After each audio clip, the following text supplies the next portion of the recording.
Welcome back to another episode of Light Beer, Dark Money. We are coming to you from Washington, D.C.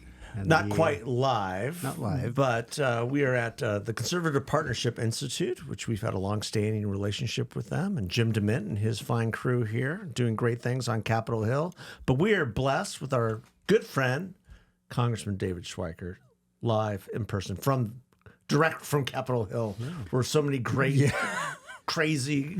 I was showing is happening right now. I was busy showing them the calendar for today, and life is perverse when you're scheduling like these 15-minute increments, and every increment is full. Yeah, well, it's nice that you're working because the common refrain is that Congress gets nothing done because they don't even go to work. Actually, and look, the gentleman to my right here used to be a chief of staff, so he understands that one of the ways you actually keep things from actually happening is actually pack up the schedule with give a speech, do a podcast, run over here, do a meeting, do a roundtable, do this. And the reality of it is you think about some of the times you've both made the biggest impact in your lives and your professional careers. Sometimes it requires sitting and just thinking and saying, okay, here's the way we can make a solution. Let's actually execute this. And when you're a hamster on a treadmill, is one of the ways I actually think the institution now has become so dysfunctional because there's an army of groups coming to visit, trade associations, yes, we saw them on the way others, and they're all here for money, but they end up chewing up any time that you'd actually work to solve problems. So believe it or not, being hyper busy doesn't necessarily mean being productive. That's exactly right. Yeah. I think that one of the most important parts of being an elected official is figuring out ways to schedule the downtime where you can actually think. Oh, yeah.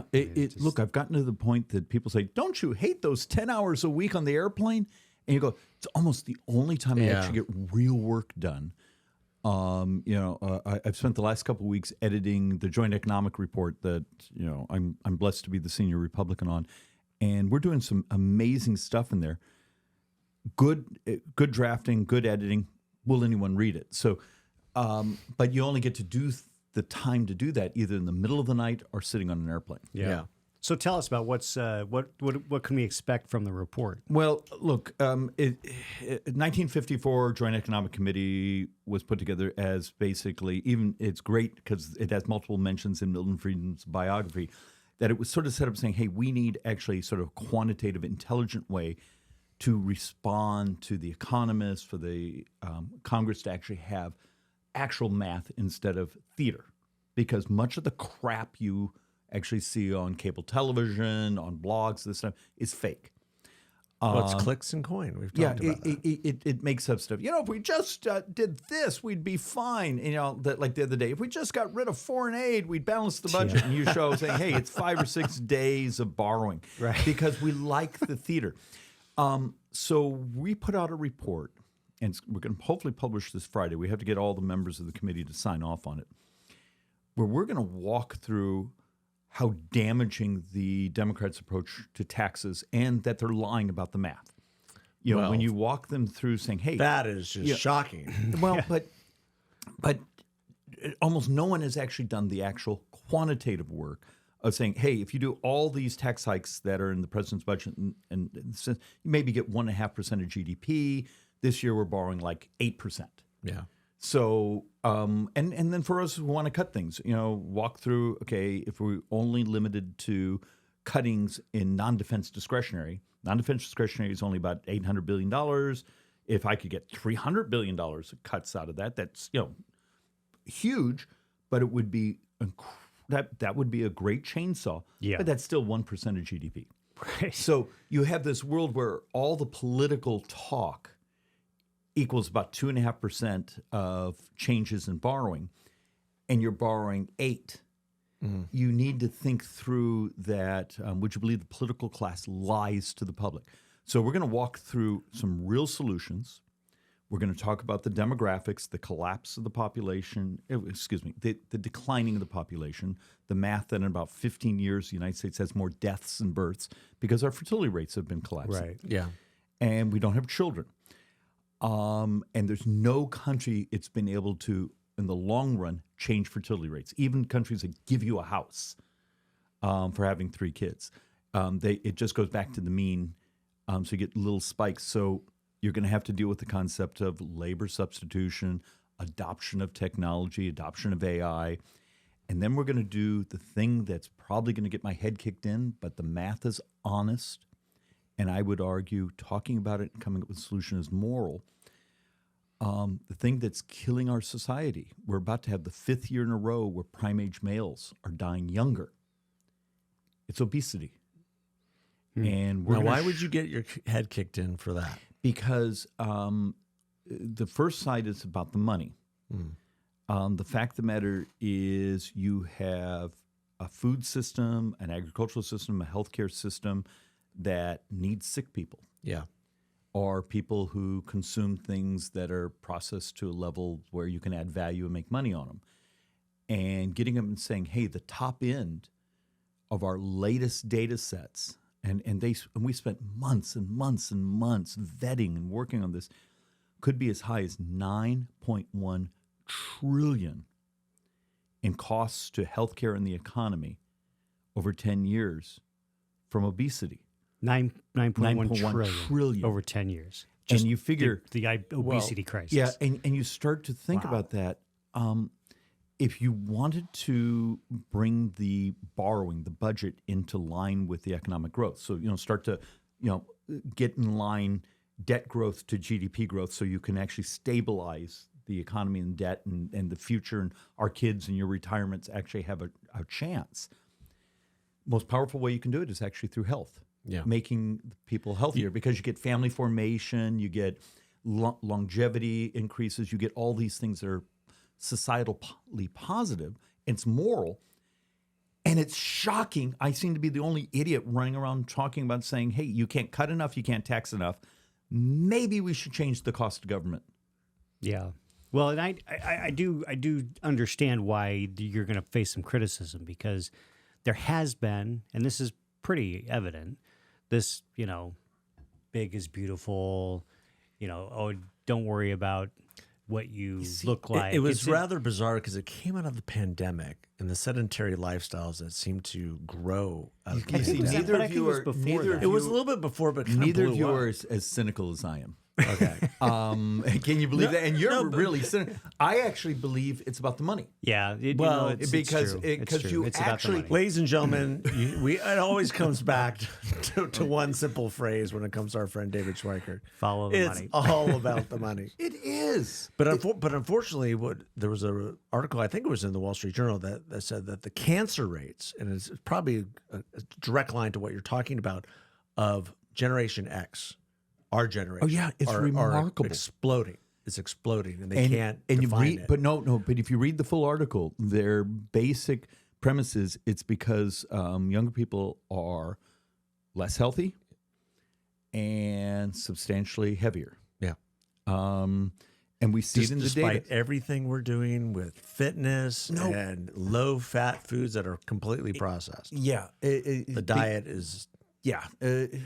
And look, some of this goes all the way to agricultural policy, where we do something amazing. We make food incredibly inexpensive, but we concentrate it. We make ourselves very fragile. North America apparently used to grow like 3,300 types of grains. Today we grow 5. Yeah. And so to make any money on it, you got to process. Fine. I believe Americans, my more libertarian side, eat whatever you want, but don't transfer the societal cost to everyone else. Yeah. If you want to smoke, go smoke. But there's a reason. Even the Democrats, even the left, created a additional cost category for smoking. That the concept is pay your own societal costs. So that's more of a classic economic libertarian approach. But the unwillingness of the institution, because there's so many vested interests who actually need sick people.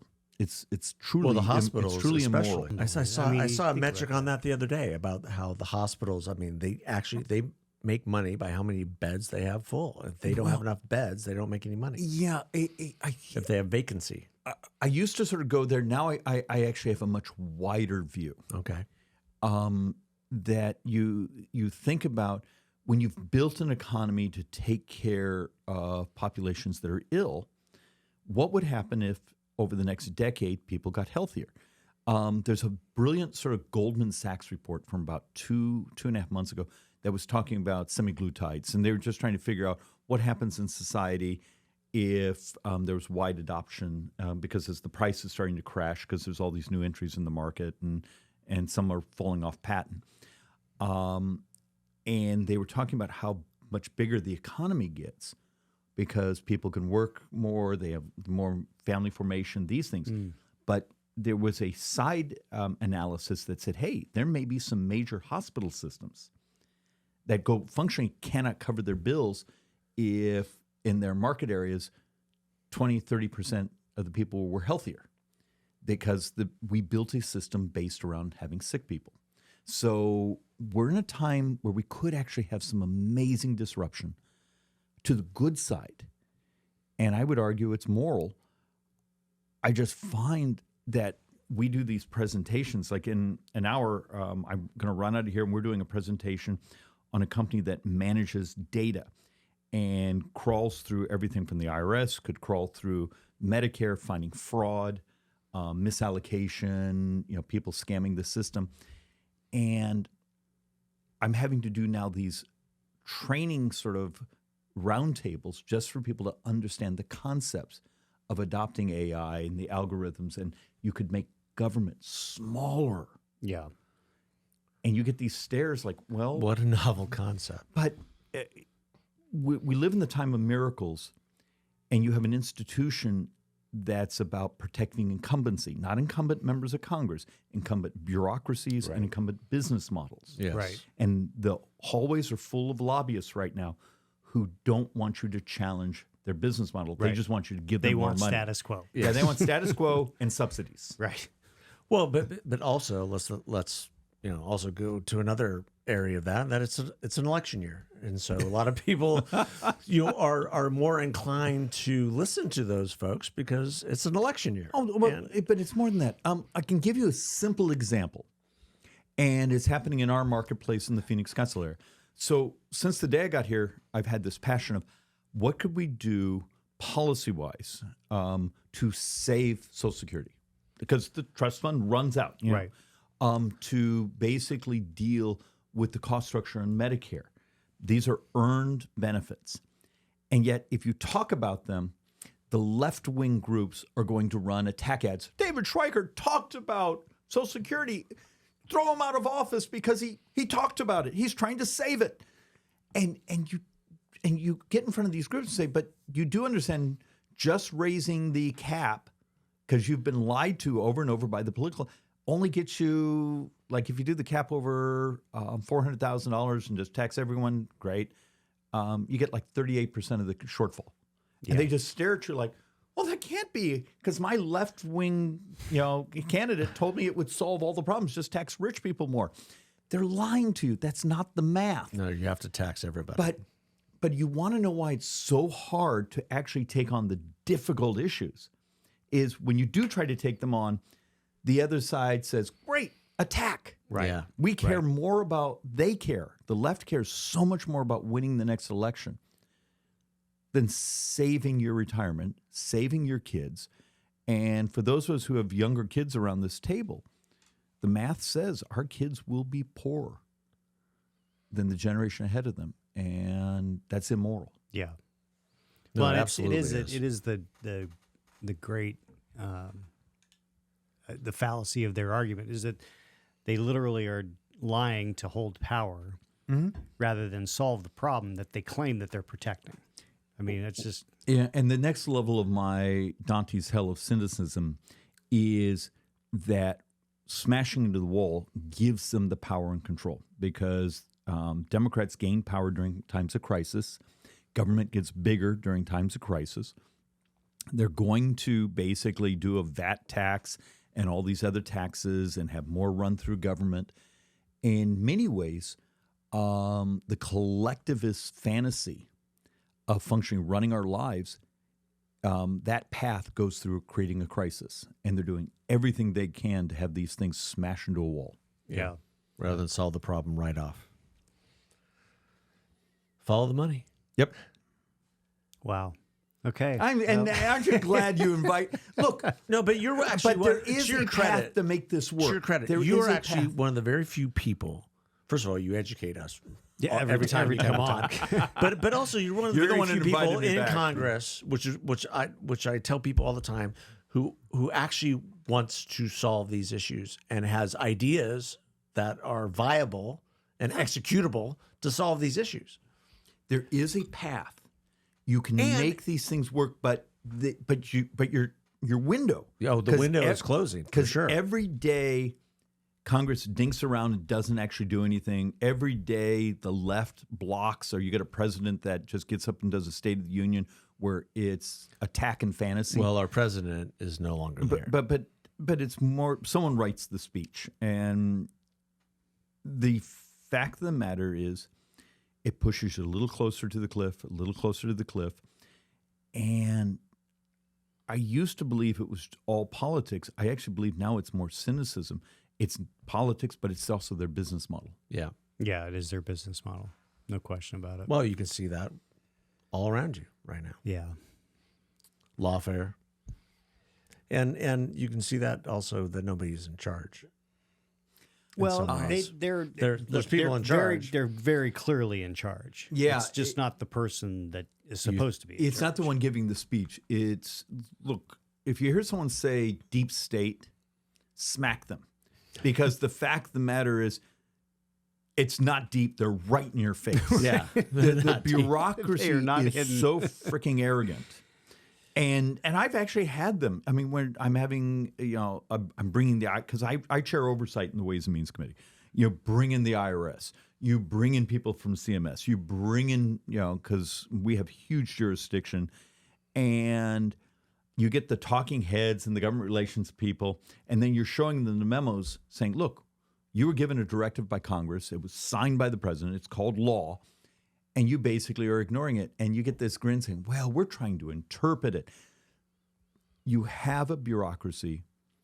Their arrogance, number one thing they care about is getting their pension. And number two, helping the side they support, which is the left. Right. Give you an idea, last week I was able to get a couple amendments attached to the VA legislation that was just to use technology to clean up the claims process, to look for fraud, this and that. And the VA is the most unionized federal government agency. And the union figured out what I was doing at the last second, and they did everything to stop things that would make the VA healthier because it's about their money and their power. So when you think there's a deep state, they're not deep. They're right in your face. That is such a great point. Basically saying, look, pass the laws. We're going to ignore you till you functionally sue us and bring it in. And even then, the number of times, particularly this administration, makes it clear, look what they've done on the border, but look what they've done on student loans, these things, where they're willing to even violate the Supreme Court. And you got to sue them again. And you got to sue them again. And it's their stall tactic to do whatever the hell they want. Yeah. It's out of control. It's not the deep state. It's the state. Yeah. So that's what do you- actually a better, It's the that's a state. more elegant way to say I mean, the founders set this system up because they were afraid of the state. Yes. I mean, they understood that. It's not like this is a new concept. And yet we've allowed the federal government to grow at such a pace and so large. So the only solution becomes how many functions do we do at the federal level that don't belong here? And I would argue a whole bunch of them. And a simple thought experiment, and this is even for someone on the left and the right. Is it moral to borrow money at the federal level and send it to levels of government that have their own taxing authority? Because that's what we do. About a third of the non-defense discretionary budget, we borrow money over here and then send it to entities. And there's some states, levels, cities that actually have better credit ratings or as good a credit rating as the federal government. But that's what we do because we buy our friends. Yeah, we buy their allegiance to the almighty government. It's difficult because many of them are programs, even those of us on the right like, but it's every vote a member of Congress makes is a vote on something that's on borrowed money. Because every dime of defense, every dime of non-defense discretionary, and today about a quarter of Medicare exist on borrowed money. So you start to see the sort of the great scam that's going on. And as long as the bond market plays nice, it keeps going. And the first moment the bond market is cranky, we have a crisis. In some ways, Congress no longer runs policy. It's the bond market. Oof, that's scary. So what do true. you say to people who believe that your side, specifically conservatives, aren't doing enough to rein in what they would call the uniparty and shut the government down to force these issues and get things done? Their mistake is that actually makes things in some ways worse. Because here's your problem. If interest fragility is your crisis and you want to burn the place down, okay, great. God bless you. But understand, everything you do that makes interest rates spike up. So, hey, you're up against the debt ceiling. Shut the government down. And interest rates go spiking up. Right. You just cost billions and billions and billions and billions and billions and billions of dollars of new interest. Yeah. You basically, so for the nihilists out there, it's a burn the place down. Great. What you're going to do with the bond market that is functioning now, financing part of your Social Security check, or excuse me, your Medicare check. What are you going to do? Do you still want money for the VA? Do you still want money for defense? Because those are on borrowed money. The reality of it is the most powerful thing we could do to make government less expensive is actually do things that are adult-like and start unwinding the size of government, adoption of technology, adoption of cures. And you don't get to have a temper tantrum when you're trying to actually do adult policy. Right. Because, and you can actually, if you're willing to look at it, you could actually look even over the last 12 months of interest rates on U.S. debt. You see that debt spike when we do crazy ass things. Yeah. And when we actually look at adults, the interest goes down. And we are, off the top of my head, a 1 basis point. So 1 point of interest has 100 basis points is about $800 million a year. So just some of the spikes we've had when we do dumb things are sometimes $70, $80 billion of additional costs that year. Yeah. So we've had occasions where the fight to, we shut down the government for a couple of days, or we do this, and just the additional interest costs are more than all the savings that was being fought for. Well, ironically, more than what we sent to the Ukraine. Yeah. Oh yeah. Yeah. And that It's becomes, just- but it's hard because, I know I'm trying to sound like a finance professor, and I'm not. It's just, this is the reality of the world we exist in. And this place is a math-free zone. Yeah. And Yes. the math will win. So, gang, thank you for having me. No, Yeah. thank you. I Well- think last year you were our first guest too during our Lost in DC series. That's right. And so we really appreciate your time. And we would encourage people to go to we're on the YouTube. Can they watch your floor speeches? The easiest ones to find are typically Forbes breaking news, because every week we sort of do these. And look, we've been blessed. Some have remarkable viewership. We have one that just went well over like 1 million views. It's amazing. That's great. But it's an example that maybe the public is ready to be treated like adults. Yeah. They're tired of being fed fake cotton candy information. They want to actually now bathe in the reality. And the reality is terrifying.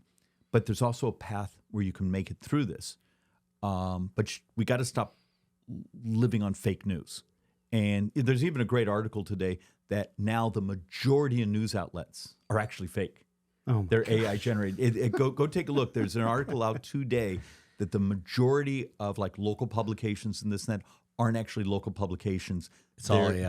They're AI generated fake news for clicks, or for propaganda, or financed sometimes by foreign countries trying to Right. basically have us at each other's throats. So, gang, I hope you'll forgive me. I got to go to my next meeting. Yep. Okay. All Thank right. you so much Bye for, now. Thanks for being here. here. Thanks for listening, guys. God bless. Thanks.